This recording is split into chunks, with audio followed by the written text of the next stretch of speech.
First order reaction के लिए integrated rate equation किस प्रकार से डिटरमाइन की जाती है और इंटीग्रेट करने के पश्चात हमें क्या क्या रिलेशन प्राप्त होते हैं, ये हमने लास्ट टॉपिक में डिस्कस किया हुआ था। साथ ही हमने ग्राफिकली किस प्रकार से फर्स्ट ऑर्डर रिएक्शन को रिप्रेजेंट किया जाता है इसे भी देखा था। आज हम फर्स्ट ऑर्डर रिएक्शन पर बेस्ड कुछ न्यूमेरिकल प्रॉब्लम्स सॉल्व कर रहे हैं। तो हमारी पहली प्रॉब्लम है, फर्स्ट ऑर्डर रिएक्शन दी हुई है, उसके लिए रेट कांस्टेंट दिया हुआ है और दिया हुआ है इनिशियल कंसंट्रेशन और फाइनल कंसंट्रेशन में एक रिलेशन। अभिकारक का जो t समय पश्चात सांद्रण है वो प्रारंभिक सांद्रण का 1/16वां भाग है और इसमें लगने वाले समय को हमें कैलकुलेट करना है। जैसा कि हम जानते हैं, फर्स्ट ऑर्डर रिएक्शन के लिए इंटीग्रेटेड रेट एक्सप्रेशन जिसपे t और k के बीच में रिलेशन दिया जाता है, t is equal to 2.303 upon k log r naught upon r। यहां पर t समय को, k रेट कांस्टेंट को, r naught initial concentration of reactant को, जबकि r t समय पश्चात रिएक्टेंट के कंसंट्रेशन को डिनोट कर रहा है। अब देखते हैं हमारी प्रॉब्लम में क्या क्या चीजें गिवन है। तो सबसे पहली चीज देखिए, रेट कांस्टेंट गिवन है k 60 सेकेंड इनवर्स, तो हम लिख दे रहे हैं k equal to 60 second inverse. अगली चीज, अभिकारक का जो t समय पश्चात सांद्रण है वो प्रारंभिक सांद्रण का 1/16वां भाग है। प्रारंभिक सांद्रण दिया हुआ नहीं है, उसे हम मान लेते हैं। माना R नॉट बराबर x मोलर कंसंट्रेशन। तो जो हमारा t समय पश्चात सांद्रण है वो दिया हुआ है इसका 1/16वां भाग, तो हम लिख देंगे R equal to 1/16 into x equal to x/16 n। अब इस प्रकार हम देख रहे हैं, हमें k की वैल्यू पता है, हमें R नॉट की वैल्यू पता है, हमें R की वैल्यू पता है, हमें फाइंड आउट करना था t, तो हम लिख देंगे hence t equal to 2.303 upon k log of R naught upon R equal to 2.303 upon k की वैल्यू गिवन है और ये कितनी है 60 सेकेंड इनवर्स, तो 60 रख दी, लॉग R नॉट की वैल्यू x और R की वैल्यू x अपॉन 16, अपॉन वाला ऊपर चला जाएगा, तो हमने इस तरीके से लिख लिया। हमारे पास एक्सप्रेशन आ गया 2.303 अपॉन 60 लॉग ऑफ 16 को हम लिख सकते हैं 2 इंटू 2 इंटू 2 इंटू 2,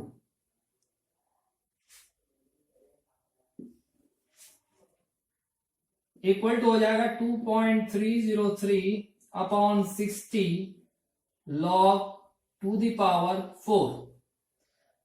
अब हम जानते हैं क्योंकि लॉग m की power n equal to n log of m होता है, तो इसलिए यही चीज बदल करके हो जाएगी 2.303 अपॉन 60 इंटू 4 लॉग 2।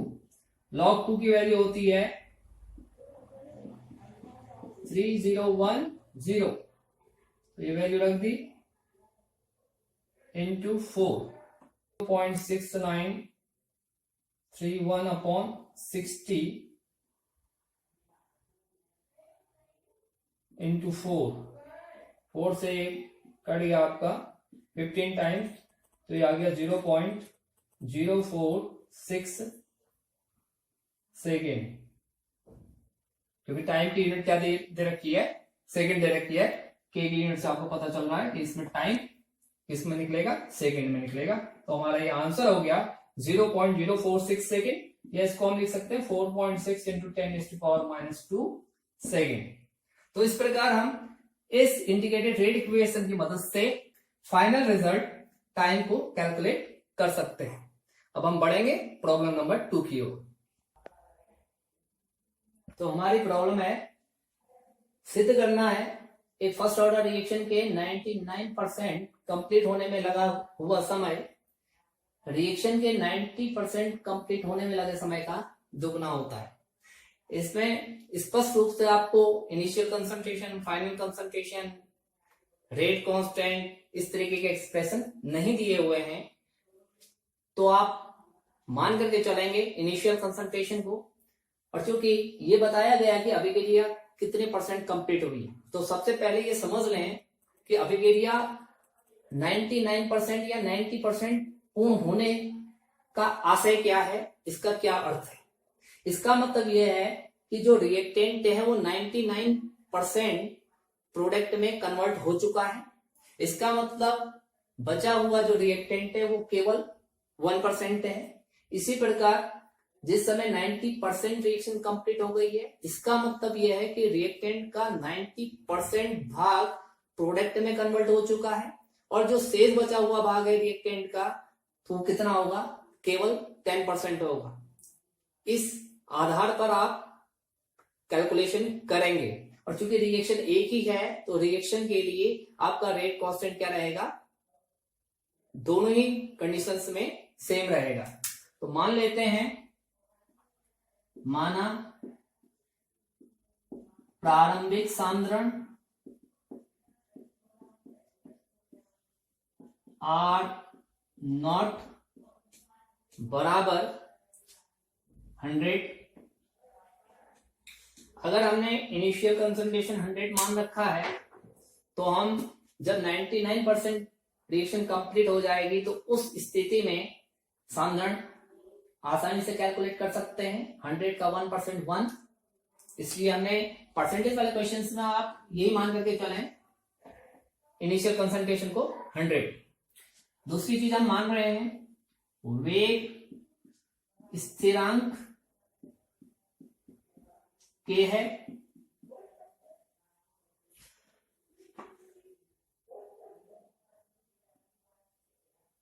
प्रथम स्थिति में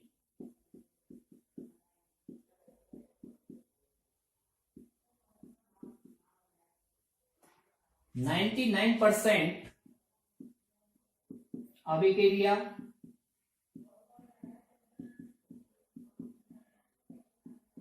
पूर्ण होने के पश्चात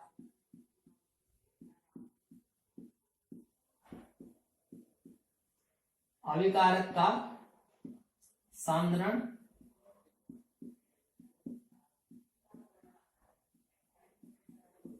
R बराबर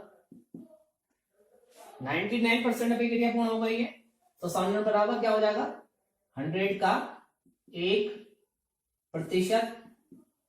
इसका मतलब 100 इंटू 1/100 इक्वल टू 1। अगर यहाँ मोलर कंसंट्रेशन ले रखा तो ये 1m हो जाएगा। तो हमारे पास तीन चीजें पता है, रेट कांस्टेंट पता है, प्रारंभिक सांद्रण पता है, और t समय पश्चात सांद्रण पता है। तो इसलिए 99% अभिक्रिया पूर्ण होने में लगा समय,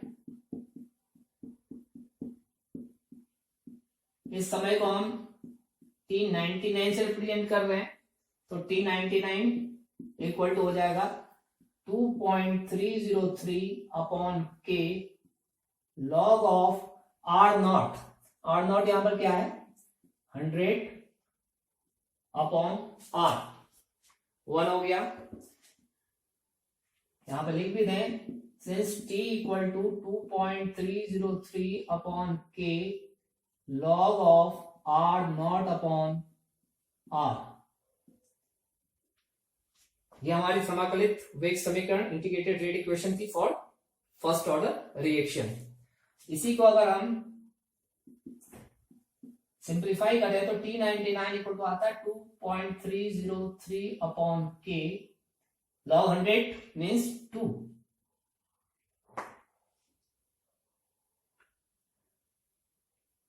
तो तो ये हमारा पहला एक्सप्रेशन आ गया, पहली कंडीशन से निकला हुआ एक्सप्रेशन ये होगा। अब द्वितीय स्थिति में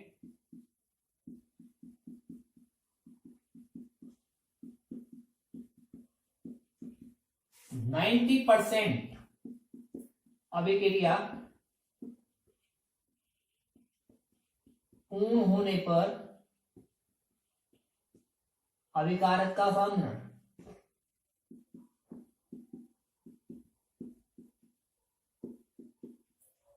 R बराबर 10% बचेगा, तो ये 100 का 10%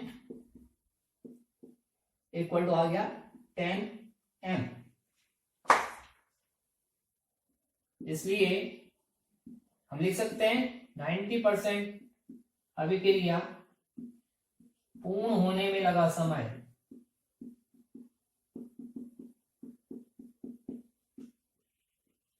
इसको हम T90 दिखा देते हैं। T90 से डिनोट कर रहे हैं, T90 इक्वल हो जाएगा 2.303 upon K log of R0 100 upon 10 equal to आ गया 2.303 upon K into 1। Second expression. अब देखिए फ्रॉम फर्स्ट एंड सेकेंड